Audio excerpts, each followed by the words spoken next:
อันบุคคลกตัญญูรู้คุณโลกอุปโภคบริโภคมีให้หลายข้าวหรือเกลือผักหรือหญ้าปลาหรือไม้รู้จักใช้อย่าทำลายให้หายไปอันหนึ่งคนต่อคนทุกคนนี้ล้วนแต่มีคุณต่อกันนั้นเป็นไฉนมองให้ดีดูให้เห็นเช่นนั้นไซโลกรอดได้เพราะกตัญญูรู้คุณกันประเทศชาติศาสนามหากษัตริย์รวมเป็นอัตภาพไทยใหญ่มหันต์รอดมาได้เพราะรักใคร่อย่างผูกพันเพราะกตัญญูมีที่ใจเอ่ยนมัสการพระคุณเจ้าที่เคารพอย่างสูงท่านคณะกรรมการและท่านสาธุชนที่เคารพทุกท่านดิฉันเด็กหญิงจุฑามาศแสงศรีดิฉันเด็กหญิงน้ำฝนทองลา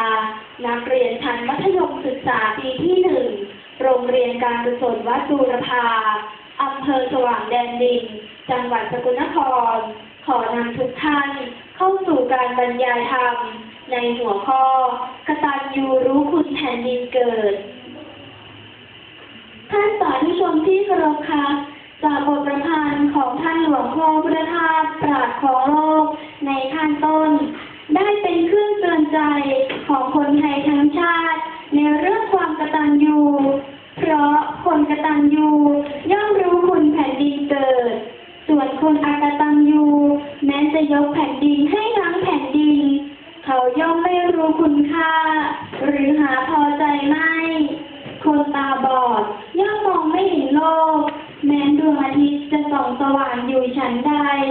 คนใจบอดย่อมไม่มีความกตัญญูแม้จะได้รับความเมตตาการุณ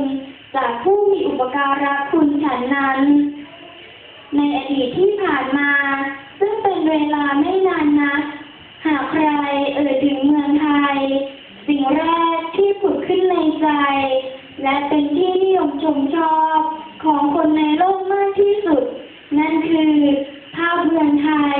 ที่เต็มไปด้วยรอยยิ้มเสียงหัวเราะมิตรภาพเมืองที่เต็มไปด้วยศิลปะวัฒนธรรมประเพณีที่ดีงามเมืองที่มากด้วยความสงบร่มเย็นเป็นเมืองแห่งคนดีผู้คนต่างมีความอบอ้อมอารีวจีไพเราะสงเคราะห์ชุมชนและวางตนเหมาะสมนั่นเป็นเพราะอะไรคะคำตอบก็คือสังคมไทยในอดีตเป็นสังคมแห่งความกตัญญูกตเวทีเป็นพื้นฐานในการดำเนินชีวิตเป็นเอกลักษณ์ของประเทศไทยลูกกตัญญูต่อพ่อแม่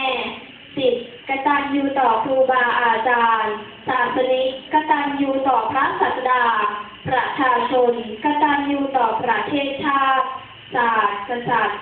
ทุกยุคทุกสมัยในอดีตคนกตัญญูกตเวทีหรือคนดีอยู่ในสังคมใดสังคมนั้นย่อมเป็นสังคมแห่งความสงบสุขร่มเย็นเป็นสังคมแห่งการรู้รักสามัคคีมีเกียรติมีศักดิ์ศรีเป็นที่ยกย่องสรรเสริญจากผู้คนในโลกเพราะความกตัญญูกตเวทีเป็นมงคลสูงสุดในชีวิตดอกไม้แม้จะมีความงดงามและมีกลิ่นหอมเป็นที่ชื่นชอบของผู้คนมากเพียงใดแต่ใจของผู้ที่มีความกตัญญูกตเวทีย่อมมีความงดงามกว่าดอกไม้หลายเท่านักแม้มนุษย์ก็ชื่นชอบเทวดาก็ชื่นชมพระพรหมก็สรรเสริญแต่วันนี้สังคมไทยไม่ใช่สังคมเก่าสังคมไทยในปัจจุบันกำลังก้าวเข้าสู่ยุคมืดบอดคือมืดทั้งความรู้บอดทั้งคุณธรรมจึงมีความจำเป็นเร่งด่วนที่จะต้องปลูกต้นกล้า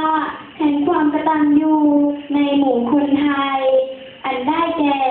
การกตัญญูต่อต้นไม้ต้นน้ำต้นทุนต้นแบบต้นทิศที่สำคัญคือต้นชีวิตอันได้แก่ประเทศไทยดังพระบรมราโชวาทในพระบาทสมเด็จพระเจ้าอยู่หัวว่าความกตัญญูกตเวทีคือสภาพจิต